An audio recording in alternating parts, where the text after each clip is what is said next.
கிறிஸ்துவில் பிரியமானவர்களே, ஆண்டவராக இயேசு கிறிஸ்துவின் நாமத்திலே உங்கள் யாவரையும் வாழ்த்தி ஆசிர்வதிக்கிறேன். இந்த நாளுக்கென்று தேவன் நமக்கு அருளி இருக்கும் ஜீவ வார்த்தை ஏசாயா தீர்க்க தரிசன புஸ்தகம் 45 அதிகாரம், அதிலே 2வது வசனம். நான் உனக்கு முன்னே போய் கோணலானவைகளை செவ்வையாக்குவேன். என கேட்கிற தேவனுடைய பிள்ளைகளே, ஆண்டவரை அறிந்திராத கோரேசுக்கு அருளப்பட்ட ஆச்சரியமான வாக்குத்தத்த வசனம் தான் இது. இன்று ஆண்டவர் உங்களுக்கு முன் சென்று எல்லாவற்றையும் செவ்வையாக்கும் ஒரு நாளாய் இந்த நாள் இருக்கிறது. இன்று கர்த்தர் உங்கள் வாழ்க்கையில் ராஜரீக பாதைகளை திறக்கும் ஒரு நாளாய் இந்த நாள் இருக்கிறது. இனி தீமை உங்களை தொடருவதில்லை, நன்மையும் கிருபையும் உங்களை தொடரும்.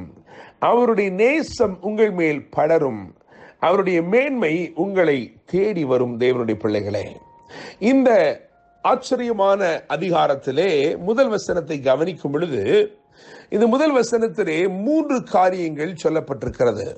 அவைகளைத்தான் இந்த நாளின் வசனத்திற்கு ஆதாரமாய் தியானிக்க இருக்கிறோம். முதலாவது காரியம் அங்கே சொல்லப்பட்டிருக்கிறது கவனிக்கும் பொழுது, அவர் கீழ்ப்படுத்துகிறவராக இருக்கிறார். அவர் கீழ்ப்படுத்துகிறவர். தேவன் உங்களுக்கு விரோதமான போராட்டங்களை, பிரச்சனைகளை, எதிரான சூழ்நிலைகளை, இவைகள் எல்லாவற்றையும் இன்றைக்கு உங்களுக்கு கீழ்ப்படுத்துகிறவராக இருக்கிறார். கர்த்தர் கோரேசுக்கு ஒரு வாக்கு கொடுக்கிறார். அதற்கு முந்தின வசனம் இப்படியாய் சொல்கிறது, அவர் கீழ்ப்படுத்துகிறவர். அவர் உங்களுக்கு விரோதமான எல்லாவற்றையும், உங்களுக்கு எதிராயிருக்கிற எல்லாவற்றையும் இன்றைக்கு உங்களுக்கு கீழ்ப்படுத்துகிறார். இரண்டாவதாக, அவர் கதவுகளை திறக்கிறவர். அங்கே மிகவும் அழகாக எழுதியிருக்கிறது, கதவுகளை திறந்து வைக்கும்படிக்கு. கதவுகளை திறந்து வைக்கும்படிக்கு, வாசல்கள் அவனுக்கு முன்பாக பூட்டப்படாதிருக்க கதவுகளை திறந்து வைக்கும்படிக்கு. இந்த தேவன் கீழ்ப்படுத்துகிறவர் மாத்திரமல்ல, இவர் கதவுகளை திறக்கிறவராயிருக்கிறார். நம்முடைய தேவன் கதவுகளை திறக்கும் தேவன். வெளிப்படுத்தல் 3:7 வாசிக்கும் பொழுது, ஒருவரும் பூட்டக்கூடாதபடிக்கு இவர் திறக்கிறவர் என்று எழுதியிருக்கிறது. தேவனுடைய பிள்ளைகளே, வேதத்தில் வாசிக்கும் பொழுது 3 கதவுகளை விசேஷமாய் கவனிக்க முடியும். முதலாவதாக ஆதியாமத்தின் புஸ்தகம் 7 அதிகாரம் 16 வசனத்திலே அங்கே நோவாவின் பேழையில் இருந்த மரக்கதவை குறித்து வேதம் சொல்கிறது. அந்த கதவை கர்த்தரே பூட்டினார் என்று எழுதியிருக்கிறது. கர்த்தர் கதவை அடைத்தார் என்று எழுதியிருக்கிறது. கர்த்தர் அடைத்திருக்கிற கதவை அவருடைய வேளையின்படி அவர் அழகாக திறப்பார்.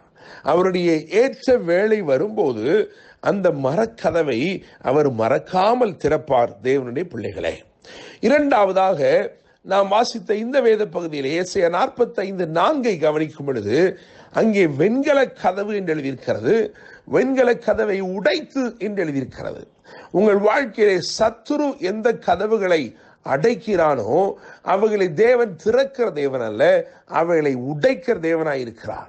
அவர் வெண்கல கதவுகளை உடைத்து இருப்பு தாழ்பாள்களை முறிக்கிறார் என்று எழுதியிருக்கிறது. கதவை உடைக்கிறவர் மாத்திரமல்ல, அவர் அந்த தாழ்பாள்கள் இனி ஒருபோதும் வேறு யாருடைய வாழ்க்கையிலும் அது பூட்டப்படாதபடிக்கு அந்த தாழ்பாள்களையும் முறிக்கிற தேவனாய் இருக்கிறார். எனவே மரக்கதவை மறக்காமல் திறக்கிறார், வெண்கல கதவை வேகமாய் உடைக்கிறார்.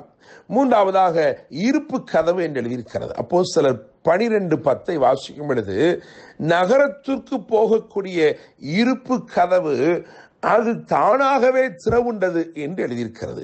என கேட்கிற தேவனுடைய பிள்ளைகளே, அவர் மரக்கதவுகளை மறக்காமல் திறப்பார், வெண்கல கதவை வேகமாய் உடைப்பார், இருப்பு கதவை இன்றைக்கே திறப்பார். தேவனுடைய பிள்ளைகளை, நாம் 3 காரியங்களை தியானித்துக் கொண்டிருக்கிறோம். முதலாவது, அவர் கீழ்ப்படுத்துகிறவர் என்று உங்களிடத்தில் பேசினேன்.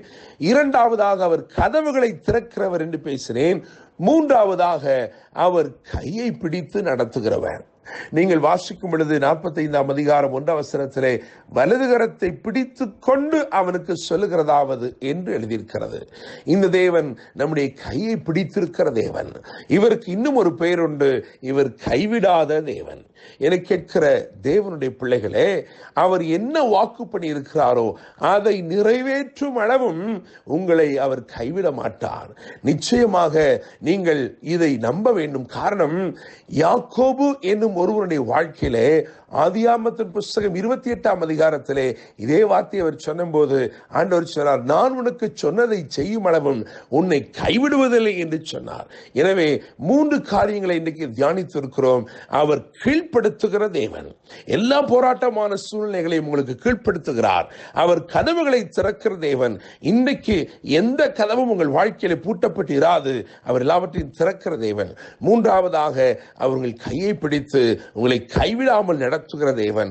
அவர் உங்களை பார்த்து வாக்கு பண்ணுகிறார், நான் உனக்கு முன்னே போய் கோணலானவைகளை செவ்வையாக்குவேன் என்று சொல்லி கர்த்தர் தாமே இந்த வார்த்தைகள் மூலமாய் இன்று உங்களை ஆசீர்வதிப்பாராக. என்றும் அன்புடன் pastor Daniel Moses. God bless you.